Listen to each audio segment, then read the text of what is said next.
Thank you, Dr. Breckenridge, for your gracious introduction.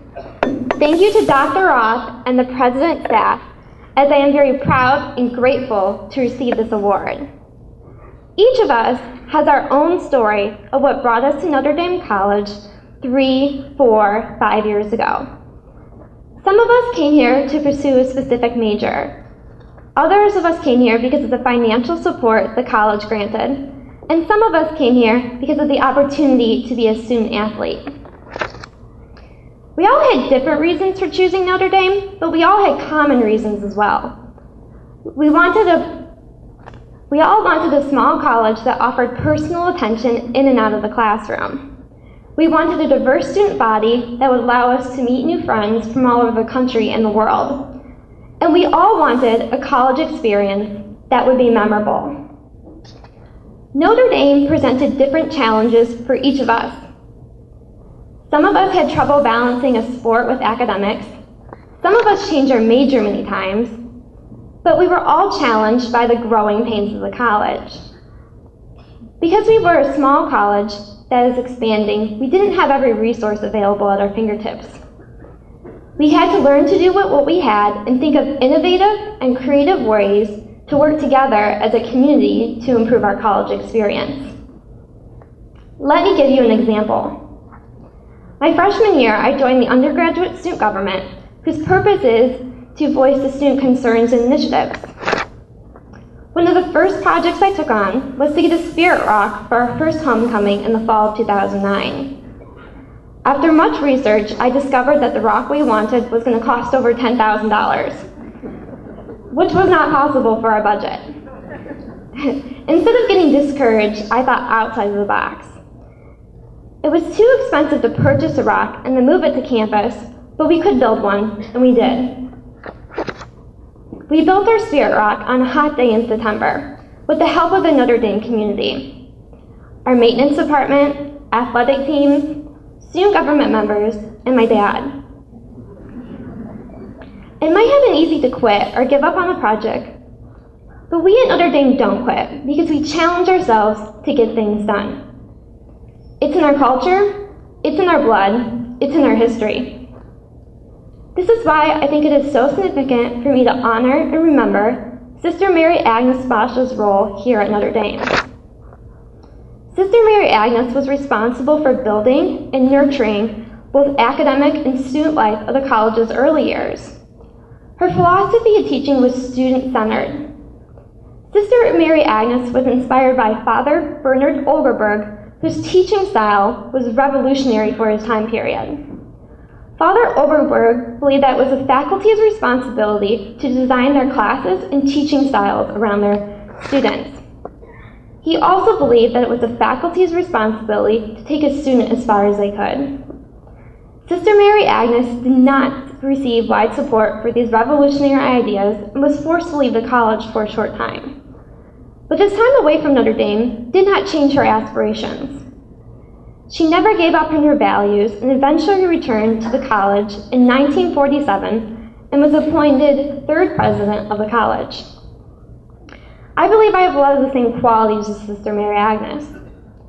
If I believe passionately in something, I won't stop fighting for it. I think I get this from my mother.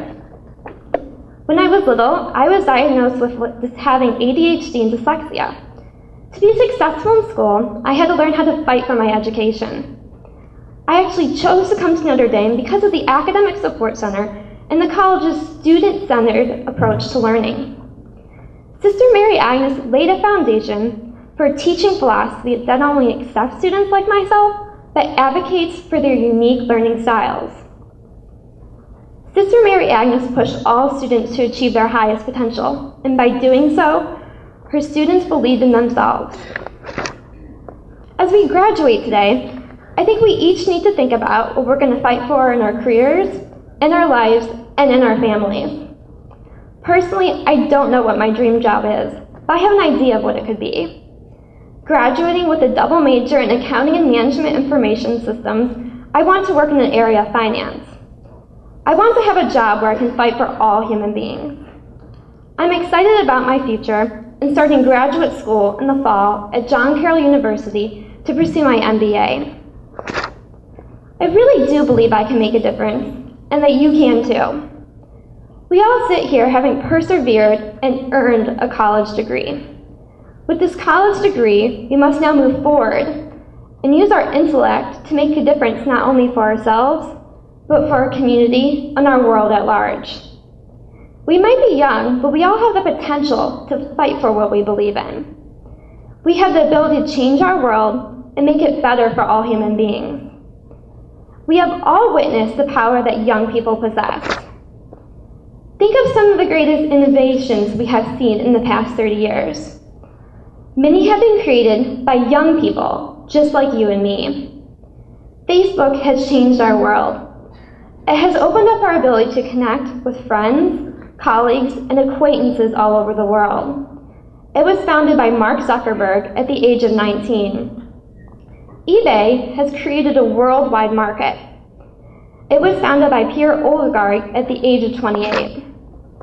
Bill Gates, though he might not be considered young today, founded Microsoft at the age of 20. All of these successful entrepreneurs had something in common. They were young, passionate innovators, willing to take a risk and follow a dream. Young people who believe that something is worth fighting for can succeed, and there is plenty worth fighting for.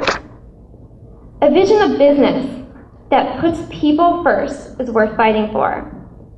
A vision of education in which quality teachers and schools are the norm is worth fighting for.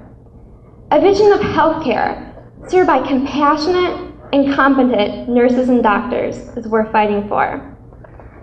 A vision of a world that values the arts and the beauty music and artistic expression can bring is worth fighting for. A vision of humanity that respects the need for law, but also understands the need for change through enlightenment is worth fighting for. And finally, a vision of a society where everyone can participate and has a stake in the future is worth fighting for. Fellow members of the class of 2012, I stand before you as someone who has found something worth fighting for, and I hope you will join me. The truth is that we are the future, and the future is now. We might think differently, we might have different goals, we might be criticized, but in the end, these visions of ours can contribute to a better world and move us forward. If each of us is willing to take on responsibility and live up to the challenge. It is our calling to use what we have learned at Notre Dame to lead our world and improve the quality of life. We will make the decisions that shape our world. Those sitting around us today, our parents, our family, our faculty and administrators, have planted their seeds in us. Now it is time for those seeds to develop, grow, and bloom as we become the leaders of the future. I wish you all the best of luck in your future endeavors. It has been a pleasure knowing and working with all of you, and I look forward to seeing you again.